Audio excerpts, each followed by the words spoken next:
Think you're a good reader? Think again. All your life, you have been making these 7 terrible mistakes most readers make. These mistakes affect things from your enjoyment of the book down to your ability to retain that information, and the worst part is, anyone can make them. So, without further ado, let's talk about them. Number 1. Many people believe that it's best to finish one book before starting another, thinking it helps with concentration and understanding. But think about how students manage multiple textbooks for different subjects without mixing up the material.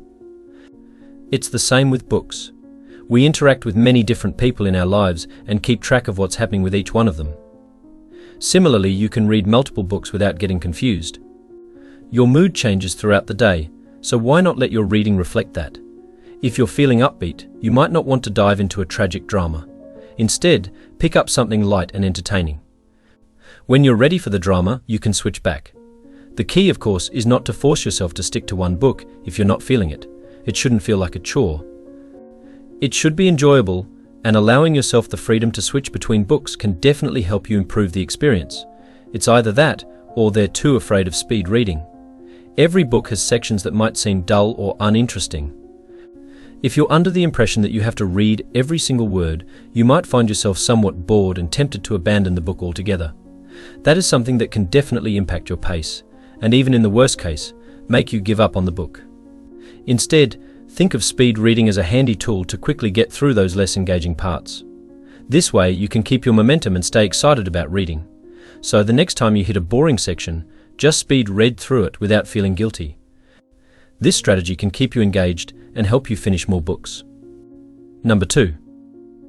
At first, the goal for many readers is to finish a book in one sitting, and they're mostly driven by the desire to boost the number of books read.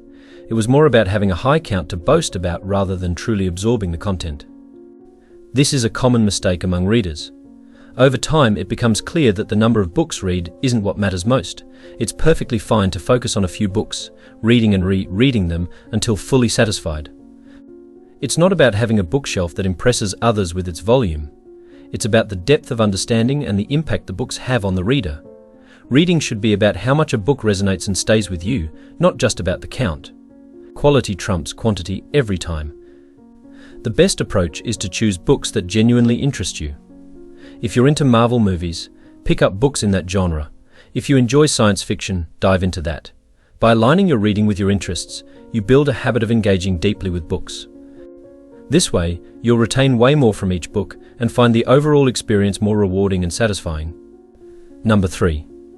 Many keen readers find themselves constantly purchasing new books, even if they have plenty of unread ones on their shelves.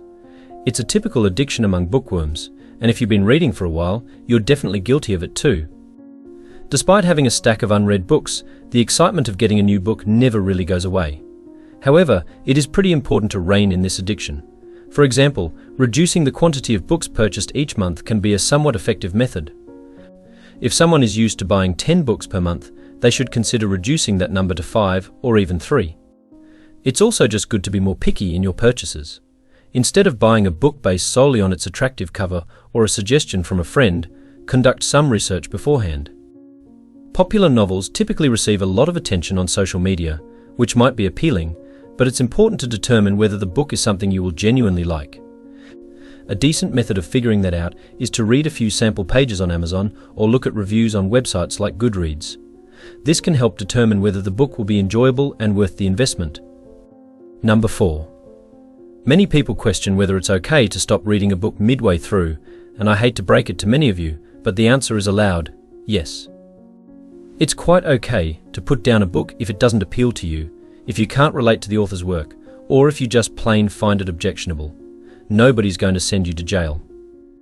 The most important thing to keep in mind is it's preferable not to spend time on something that offers no value or delight. Your time is valuable, hence you should spend it on the things you enjoy, whether it be a book, article, or any kind of reading material. Move on if you're not getting anything from it, but if you do uncover something worthwhile that will help you down road, by all means, you should dive in head first. I understand that many people feel this kind of need to finish every book they started, even if they are not enjoying it. I have too gone through that. Still, this can be annoying and unproductive. Reading should be something you enjoy, so don't force yourself. The best course of action is to drop the book you are not enjoying and choose another one that appeals more to you. In at least this sense, you are enjoying reading. Number 5. One common mistake new readers make is not taking notes while reading, missing out on valuable insights. This is a regret many seasoned readers share, wishing they had documented their favorite quotes, tips, and important lessons from the start. Novice readers would find great advantage in noting while reading. If you're not sure where to start, the steps can be guided by a lot of resources.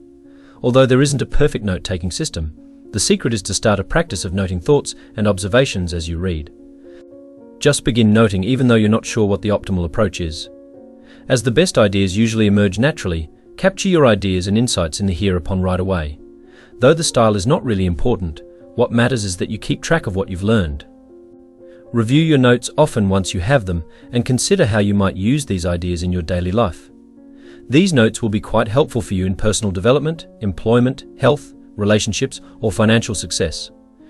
Not only can noting while reading improve your comprehension, but also enables you to remember and apply the knowledge in useful ways. And that is never a negative thing. Number 6. Some books leave a lasting impact, making you want to revisit them whenever you get the chance. One common mistake is not rereading these favorites, a decision many readers later regret. Rereading a beloved book can be a rewarding experience. Whether it's days or months later, you'll often feel the same excitement and connection as when you first read it. This rediscovery can be incredibly satisfying. It's important to focus on quality over quantity. Choose books that truly resonate with you and offer valuable insights or enjoyment. This way, you'll be more inclined to revisit them. Buying books that genuinely interest you ensures you'll want to reread them and continue learning from them. If you limit yourself to a few books each month, you're more likely to make time to reread your favorites. This approach has worked well for many avid readers. If a book teaches you important lessons or leaves you amazed, it's worth revisiting. Number 7. A common mistake among readers is a lack of focus, which can seriously impact comprehension and retention. When we're not fully engaged, our minds tend to wander, making it hard to remember information or form meaningful interpretations. This can lead to missing key points and failing to make important connections within the text. To improve focus, we ideally should actively visualize concepts and scenes and ideas as they are read. Breaking up long reading sessions into shorter ones with breaks can also help maintain concentration. Reviewing material periodically by summarizing or taking notes on key points reinforces memory and understanding. Active reading techniques, such as underlining or highlighting important information, forming questions about the material, and discussing what you've read with others, can also enhance your focus. These strategies not only keep your mind engaged, but also deepen your comprehension and retention of the material. So pretty much, improving your reading experience involves choosing engaging books, taking notes, allowing yourself to reread favorites, and maintaining focus through active reading techniques. Make sure you're avoiding the mistakes we mentioned, and you should find yourself reading a lot easier whilst enjoying more. If you found this video helpful, make sure you leave a like and subscribe to the channel for more. Until next time, take care.